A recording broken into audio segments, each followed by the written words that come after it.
This beautiful vessel, a one-of-a-kind, custom-built fiberglass constructed and diesel-powered Motorsailer, has just come on the market and is offered for sale.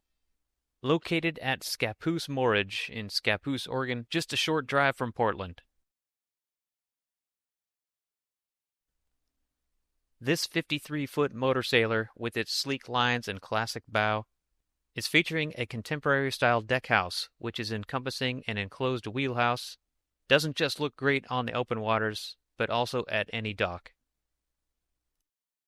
This Motorsailer is just begging to be taken out for a comfortable cruise of the Northwest waters, or any waters for that matter.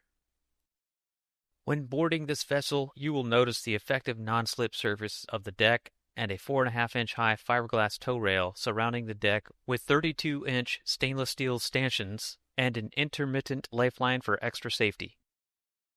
Walking around the deckhouse, you will appreciate the handrails and the comfortable and safe 2-foot wide walkway all around. Also, there's ample room at the stern to attend to an 8-foot inflatable on a tilt-down davit hinged to the vessel's transom. Looking at the forward deck, you will appreciate the uncluttered and symmetrical layout. A sliding door on the starboard side of the vessel provides access to the wheelhouse. The sliding door on the port side functions as a sliding window only due to its smaller size. Both doors are made of 3/16-inch aluminum covered with a 1-inch thick foam and fiberglass outer shell.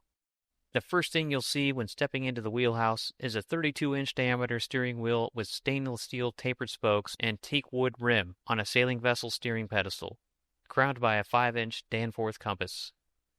In front of the steering wheel is the dashboard. 4 aluminum boxes house various analog and digital instruments, electronics, engine controls, etc. for operating and navigating the vessel. A comfortable captain's chair puts everything in easy reach and provides a clear view all around. Let's take a look below deck. Here you will find a surprising large open area which features a split-level layout of the galley and the main salon. Both are separated by a contemporary-style banister with a rosewood capped handrail and 3 steps. The galley's main feature is an L-shaped counter with 3 outrigger wicker barstool seats. This counter provides twin-level Corian surfaces, a comfortable work surface at 31 inches, and a seating countertop at 37 inches. Adjacent to the work area is a conveniently large stainless steel sink. Right next to it is a twin electric hot plate above the refrigerator with the microwave above. The counter's upper Corian surface is in a stainless steel bullnose frame with rosewood armrests mounted to it. Let's step off the galley's red tile floor and 3 steps down onto the main salon's maple hardwood floor. Between the classic leather recliner and the artificial fireplace and heater is an audio-video console. Overhead storage cabinets on both sides provide additional storage.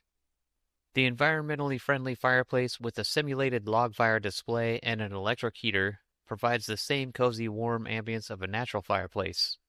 The door between the TV and the fireplace leads to the shower room, forward cabin, and chain locker. On the right side is the step-in shower and tub providing ample elbow room, while on the opposite is a vanity with a sink vessel and waterfall faucet. Below the removable aluminum diamond floor plates is the water jet bow thruster.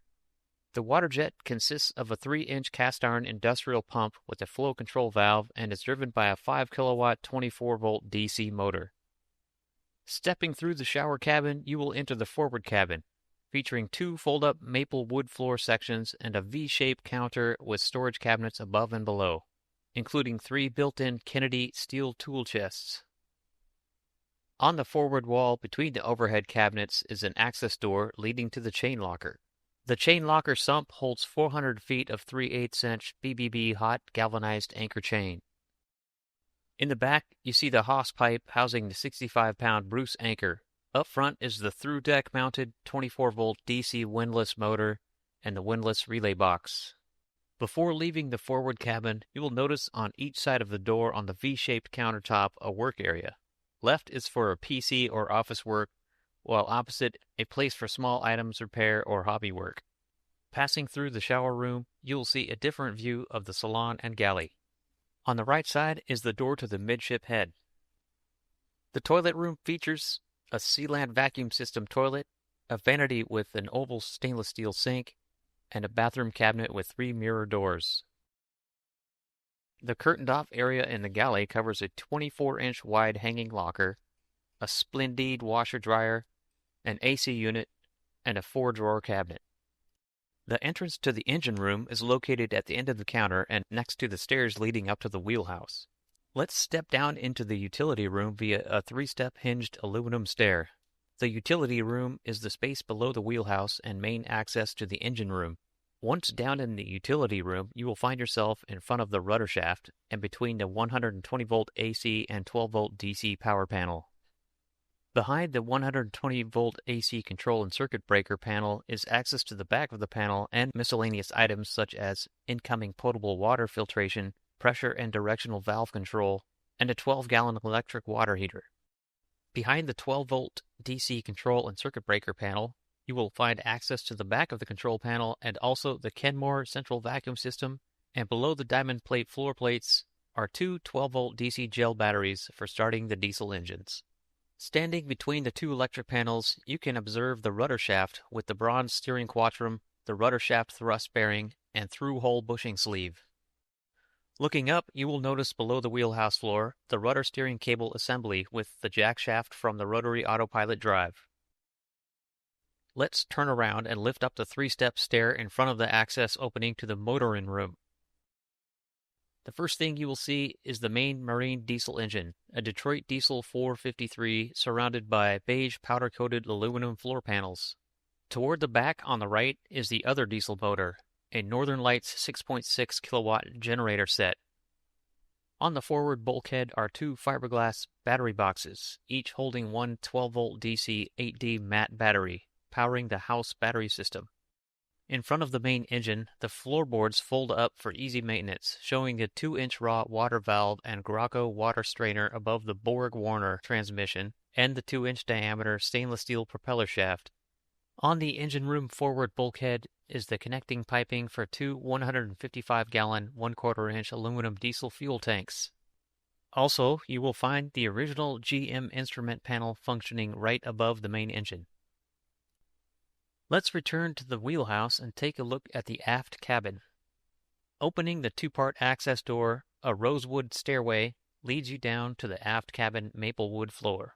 A large bunk fills out the aft cabin, with just enough room for a head and a hanging locker. The aft cabin head compartment is similar in size to an aircraft toilet, featuring a toilet, a vanity with an oval stainless steel sink, and storage below, and a bathroom cabinet with 2 mirror doors above. Let's return via the stairway in front of the hanging locker to the vessel's main deck and exit onto the marina dock. Looking back at the vessel Lothar, you will appreciate the beautiful lines of this sloop-rigged motorsailer's bow and pulpit, and the 57-foot main mast towering above its deck mount.